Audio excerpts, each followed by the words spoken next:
মোহাম্মদ মুজাদ্দেদ জামান সুমন, রাজশাহী জেলা ছাত্রদল যুবদল সাবেক সভাপতি, যুবদল কেন্দ্রীয় সংসদের রাজশাহী বিভাগের সহ সাংগঠনিক সম্পাদক।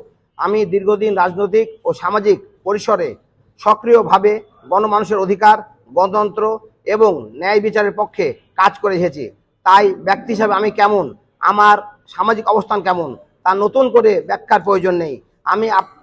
আজ আমি আপনাদের সামনে উপস্থিত হয়েছি এক গভীর ষড়যন্ত্র, পরিকল্পিত হয়রানি ও রাজনৈতিক প্রতিহিংসামূলক মিথ্যা মামলা বিষয়ে আপনাদের মাধ্যমে জনগণকে অবহিত করতে।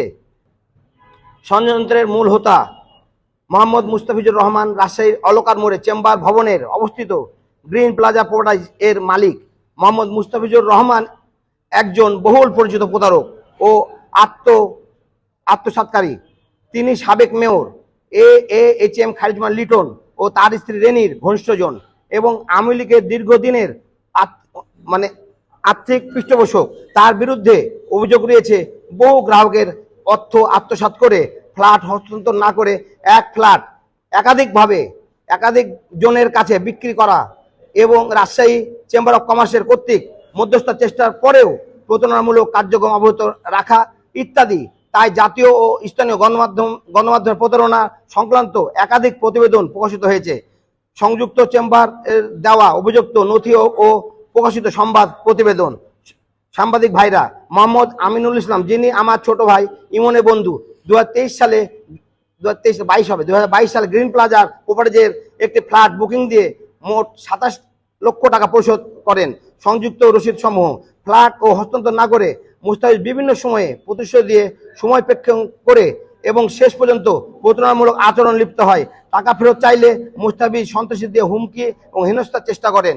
নির্দিষ্ট সময় পেরিয়ে গেলে ফ্ল্যাট হস্তান্তর না করে বরং বুকিং করা ফ্ল্যাটের পরবর্তী অন্য আরেক জায়গায় ফ্ল্যাট দেবে বলে প্রতিশ্রুতি প্রদান করে সেটিও পরবর্তী হস্তান্তর ব্যর্থ হয়েছে।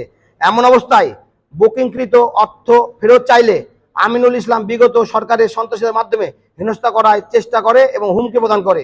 আমিনুল ইসলাম চেষ্টা করেও তার বিরুদ্ধে তৎকালীন ক্ষমতাশীল শাসক গোষ্ঠীর সংশ্লিষ্টতার কারণে প্রাণ ভয়ের কোনো পদক্ষেপ গ্রহণ করতে পারেনি। দীর্ঘদিনের পাওনা বা ফ্ল্যাটের বিষয়ে কোনো সুরাহা না হওয়ায় টাকা বা ফ্ল্যাট কোনোটি ফেরত না পাওয়ার আমার কাছে পরামর্শের জন্য সম্পন্ন হয়। আমি ব্যক্তিগতভাবে মুস্তাফিজুর রহমান টাকা ফেরত দেওয়ার জন্য অনুরোধ করলে আইনি আশ্রয় নেওয়ার কথা বললে তিনি ব্যাপারটি সমঝোতা এবং প্রতিশ্রুতি দেন। সাংবাদিক বন্ধুরা, তার প্রতিশ্রুতির উদ্দেশ্য ছিল শুধুমাত্র সময়প্রেক্ষণ।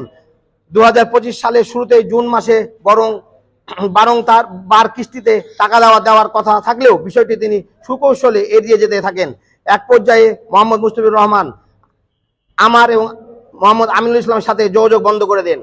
2025 জুন মাসের মাঝামাঝিতে এসে মুস্তাফিজের সাথে আমিনুলের ইসলাম নগরীতে মালোপাড়ায় দেখা হলে তিনি বিষয়টি কথা বলার চেষ্টা করেন, কিন্তু মুস্তাফিজ তার সাথে থাকা তাঁতি লীগের সন্ত্রাসী মুস্তাফিজের কথিত বডিগার্ড হত্যার মামলা হুমকি আসামি নাইম ও আমিনুল ইসলামকে শারীরিকভাবে হেনস্থা করেন, এই অকথ্য ভাষায় গালাগালি করেন।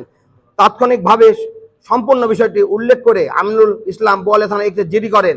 জিডির খবর পেয়ে মুস্তাফিজ সুর পাল্টে লিখিতভাবে সমঝোতার জন্য অগ্রহী হন। তাই বিগত 30 জুন 2025 বোয়ালিয়া থানার সকল পক্ষের উপস্থিতিতে একটি আপোসনামা ডিড স্ট্যাম্পের মাধ্যমে স্বাক্ষরিত হয়। পুলিশ হস্তক্ষেপে ও সামাজিক চাপের মুখে মুস্তাফিজ নিজেই 30 জুন 2025 তারিখে বোয়ালিয়া থানার একটি আপোসনামা সম্পন্ন সম্মত হন। সেখানে তিনি 3 মাসের জন্য ফ্ল্যাট হস্তান্তরের জন্য 27 লাখ টাকা ফেরত দেওয়ার লিখিত প্রতিশ্রুতি দেন। যেহেতু আমরাও একটি ফ্ল্যাট ক্রয় করার প্রয়োজন ছিল, তাই পারিবারিকভাবে সিদ্ধান্ত নিয়ে আমি মোহাম্মদ আমিনুল ইসলাম ফ্ল্যাটটি তার পক্ষে কেনার সিদ্ধান্ত এবং পাওয়ার অফ অ্যাটর্নির মাধ্যমে সংযুক্ত চুক্তিপত্রের স্ট্যাম্প কপি ও স্বাক্ষরের মাধ্যমে বোয়ালিয়া থানায় ভিডিও। সাংবাদিক বন্ধুরা, চুক্তিপত্র অনুযায়ী টাকা বা ফ্ল্যাট হস্তান্তরের কোনো পদক্ষেপ না নিয়ে বরং মুস্তাফিজ সম্পৃক্ত আমার ও আমার রাজনৈতিক অনেক সহকর্মীর নামে উল্লেখ করে একটি মিথ্যা মামলা দায়ী করেন, যেন আমি আমিনুল ইসলাম কেউ এই আইনি প্রতিকার না পায়। বিএনপি সহ অনেক অঙ্গ সংগঠন সহযোগী সংগঠনের নেতা কর্মীদের নাম ব্যক্তিগত চরিত্র হননের জন্য এই মিডিয়া আকর্ষণ পাওয়ার অসৎ উদ্দেশ্য এই সাজানো মামলা পরিকল্পিতভাবে জড়ানো হয়েছে। মামলা যে অভিযোগ তোলা হয়েছে তা পুরোপুরি হাস্যকর ও মিথ্যা। আমরা মুস্তাফিজকে অপহরণ করতে চুক্তিপত্র স্বাক্ষর করেছি। উক্ত চুক্তিপত্র সম্পূর্ণ প্রকাশের দিবালোক থানার ভিতরে সাক্ষীদের উপস্থিতিতে এই ভিডিও প্রমাণ সম্পাদিত হয়েছে। এই মামলার অসঙ্গতি ও তথ্যভিত্তিক মিথ্যাচার কিভাবে হয়েছে তা নমুনা তুলে ধরেছি। মামলার তারিখ অনুযায়ী 30 জুন 5 নম্বর আসামি শাহরিয়ার সুজন তখন জেলে ছিলেন। 22 নম্বর আসামি মোহাম্মদ আরিফুল হক বনি রাজশাহী মেডিকেল কলেজে ভর্তি ছিলেন, চিকিৎসাধীন ছিলেন। আমাদের প্রশ্ন হচ্ছে, একজন জেলে থাকা ব্যক্তি চিকিৎসাধীন রোগী কিভাবে অপহরণের অংশ নিতে পারে? এই মামলা সবচেয়ে ভয়ঙ্কর লজ্জাজনক দিক হলো মুস্তাফিজ নিজেই স্বীকার করেছেন যে মামলাটি তিনি প্রশাসন ও প্রেসক্রিপশন অনুযায়ী দায়ী করেছেন। মামলার দায়ের পরবর্তী বিষয়টি মহানগর বিএনপি নেতৃবৃন্দের নজরে আসলে রাজশাহী মহানগর বিএনপি সিনিয়র যুগ্ম আহ্বায়ক নজরুল হুদা তাকে ফোন করে এই মামলা দায়ের এই বিষয়ে জানতে চান। তিনি মুস্তাফিজুর রহমান এই মামলা ইচ্ছার বিরুদ্ধে হয়েছে বলে তিনি জানান এবং প্রশাসনের হস্তক্ষেপ ও প্রেসক্রিপশনে তিনি বাধ্য হয়েছেন বলে তিনি নজরুল হুদার কাছে স্বীকার করেছেন। ফোন রেকর্ডিং সংযুক্ত। আমরা আইন ও বিচার ব্যবস্থার প্রতি সম্পূর্ণ শ্রদ্ধাশীল, তবে এই ঘটনা আমাদের বাধ্য করেছে প্রকাশ করতে কেবল একটি ব্যক্তির প্রতারণা নয়, এটি প্রশাসন সমর্থিত রাজনৈতিক প্রতিহিংসা ষড়যন্ত্র বলে আমার এখন মনে হচ্ছে।